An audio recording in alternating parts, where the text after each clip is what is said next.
The day started at Farmington Estate for yoga, something quite grand about this vista of buildings and hotels, etc. And the yoga studio is just wonderful. They even have these knee pads and all these little posies are set up before you go in. Really fantastic cameo studios. I loved it. After the dogs for a walk today, I stopped at the pub for a drink. And, the horses ride by. And I caught Alfie turning around. I love that one with his flying ears. They know every entry to every pub in the village. It's quite funny. And they were just after everybody else's food. Just sniffing around for everybody. And then I did a bit of a quick video around. I do wish I could work out how to make these videos landscape, but it seems to be elusive for me. But Saturday, lunchtime, out. It was just beautiful, beautiful weather. Been so spoilt with the weather. Carrying their pints, very little busy little pub.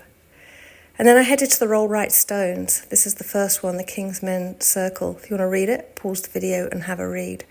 But this is an ancient monument site. This is the first of three of the stone circles I visited. And it's ceremonial stone circle. It's erected about 2500 BC. And there's about 70 odd stones of local Neolithic limestone. They thought originally there would have been over 100 there. And it's 31 metres across. And it's interesting, so this where we are here is the entry of the largest stone opposite. And as I walked round, the energy was palpable. I took my shoes and socks off and walked in the grass and stood in the middle, did my thing. For those who know my energy work, let me know what you feel in this space. Very interesting, there was a gap east and west as well. And there is an inner ring road, if you like, of a pathway, well worn. The stones were quite amazing. I'm reading the description. 77 stones, stumps and lumps of leprous limestone, it was described as. It says that it may have originally been about 105. But of course, things get moved on. And here would have been, is the tree that people will tie their ribbons on and make the wish. It's part of the rituals. The stone's just amazing. And little tea light. Somebody had been doing rituals there. And it was quite well attended. You had to pay £2 to the local admin group, for want of a better word. And of course, it's cash only. These days, it's really hard to get hold of cash. I'm card only at the moment. I can't get cash out. I need to do a swapsy with someone.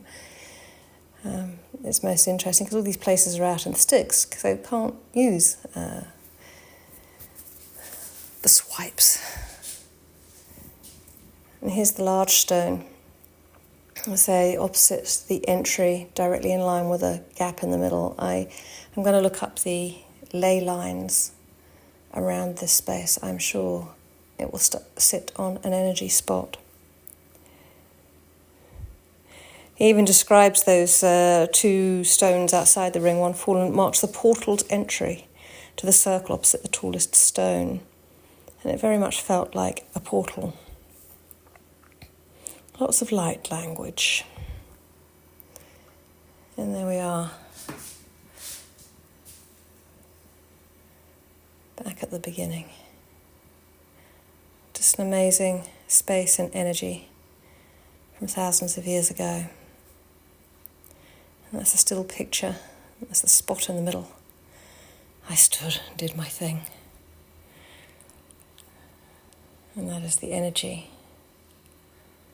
of the place. Oh, a sideways portrait. Gotta love that. But I like the little holes in the stones.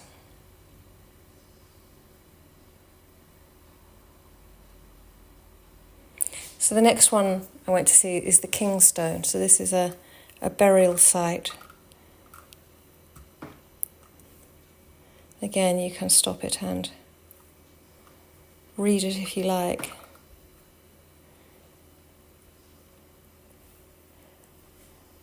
And that's it there.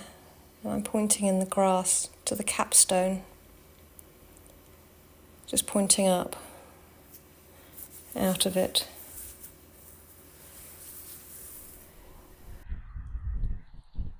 This is the beautiful landscape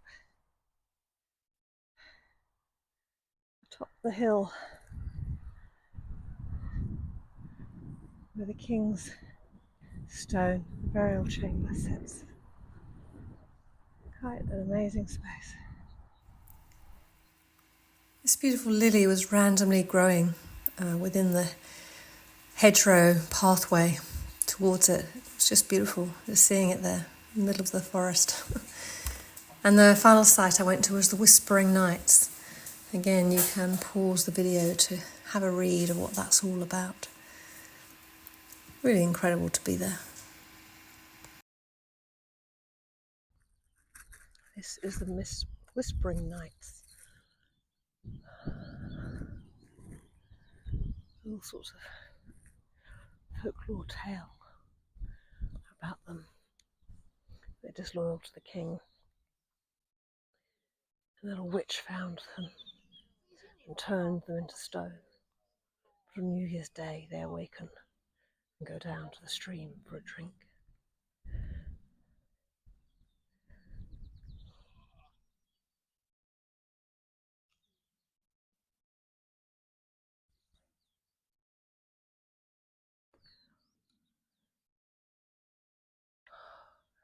Very, very magical.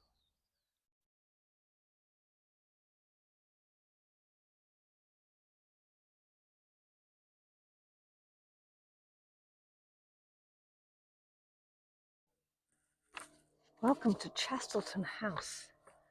It's as you see it from 1607. And Chastleton was a family home to an eclectic mix of merchant soldiers and inventors and artists for nearly 400 years. A home cherished by its inhabitants, but seldom with the means to modernise and repair the rambling house. It's become a well-worn but well-loved place. Today, amongst the tapestries and topiary, you will find peeling paintwork and rambling ivy, as we bring you a home carefully preserved as it was found, not as it once was. Isn't it just stunning? I had talked about bumblebees, and there was one wandering through the ladies' toilets on a walk, and I thought I must help him, but I took an opportunity of taking a photo of him close up, and I managed to get him on a piece of tissue and out, or her. And of course, then the stinging nettles got me. Magnificent garden through the archway. It's just so pretty. Look at the topiary. Topiary.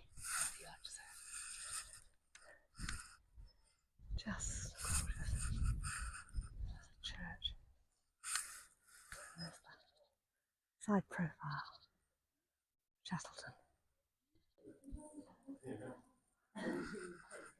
So we are in the start of the main house. As it said, it's a living museum as such. No association with the aristocracy or royalty. It was family owned, passed from cousin to cousin.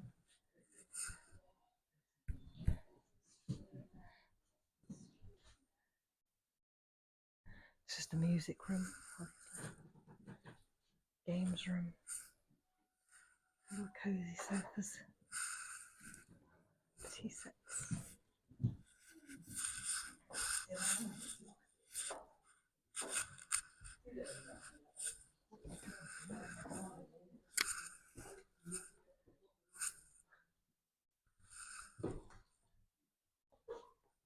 Touch of woodworm, one would say. Look at this space, that's fantastic. Oh, I'm not impressed, he said. St. Gregory. Quite amazing.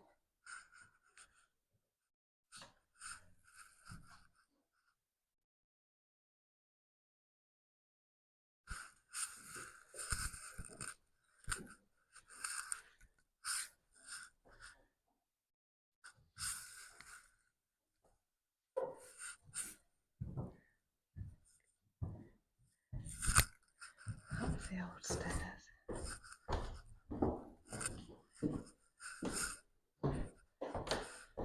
Gosh, you really can feel it. I mean, this is 400 years old and hardly touched since. Just quite amazing. This is an English thing. They put these fir cones on chairs to stop people sitting on them. I've got the wood panelling in here, the ceiling.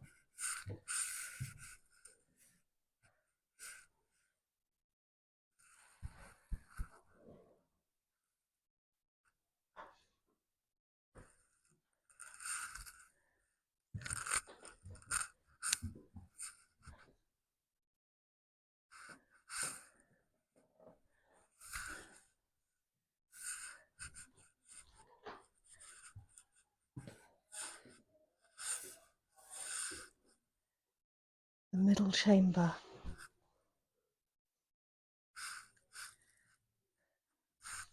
Beautiful little writing desk spot.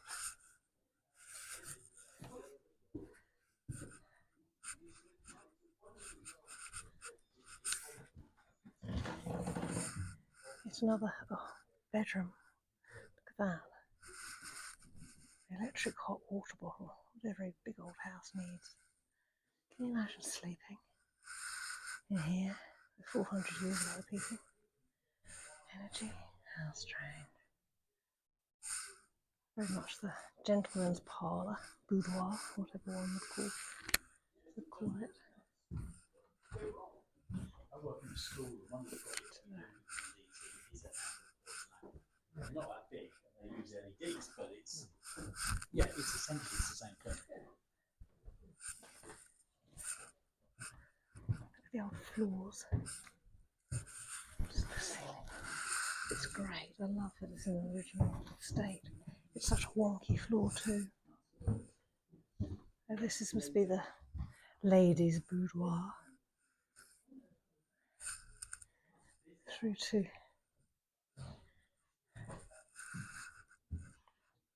a little hidden dressing room, washroom, where she would have got washed and changed.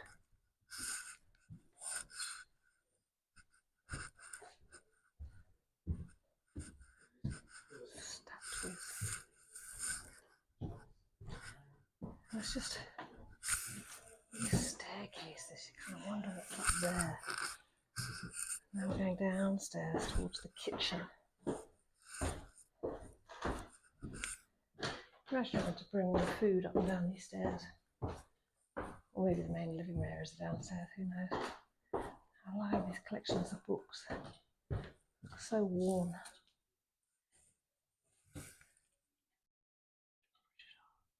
The Emperor clock.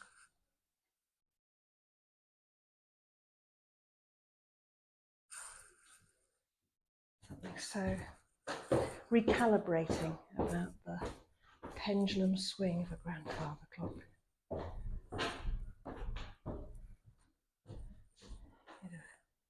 Maybe a bird cage or potted plants, as it might suggest.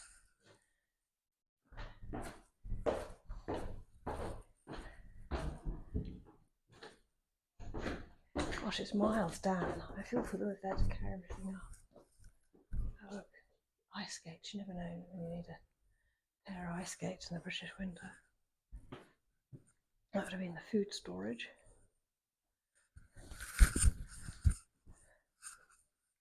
And then we come through to this magnificent kitchen. Look at that with the range. Storage in the hatch. They just served everything through the hatch. Not just a 1980s phenomenon. It looks like wrought iron, I think.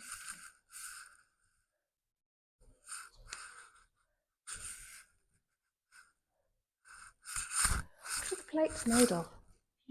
Pewter, of course, pewter, yes. There were no kind of plates in this. No. So they ate off pewter, served off pewter, and cooked largely in copper. Yes, because of the heat. Heat rejection. That's all that was made. Yeah, amazing. Amazing. Thank you. So there we go.